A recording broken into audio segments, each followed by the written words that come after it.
sam ti imala 9 prometnih nesreća. Presretači su me zaustavljali. Tu treba stvarno film napisati i ja sam stvarno uvijek govorila to da nikad neću izbaciti svoju pjesmu. Ja sam glumica koja pjeva, održim koncert ono Večer sevdaha i za mene je to dovoljno. Imaš tu glumu, imaš muziku. Nemam ja to, ja se čak bojim želja. Mogu mi suze će krenut, sad ne znam zašto. Jesi gledala svadbu? Prekjučer. Kako ti je svadba? Poznam ih privatno. Teško se odvojiti od toga. Ja ne znam, ti želiš uopće pričati o toj pjesmi, jel ti cijelo vrijeme izbjegavaš? Oprosti, ne želim. Ja ovak, ne, molim te, joj. I kaže on, ali mi želimo da ti to makar čuješ.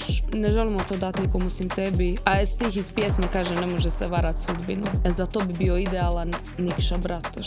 Kaže meni Jan, dobro ružo, kao, ja bi isto svirao sa Taylor Swift, haha. Ja bi od svega radila cirkus, komediju. Prebrutalno da sad ispričam. Nešto da takvu ekskluzivu. Prodajem Golf 4. Koliko je prešao? Pa ja mislim čak blizu 400. Skinut ćemo kilometre.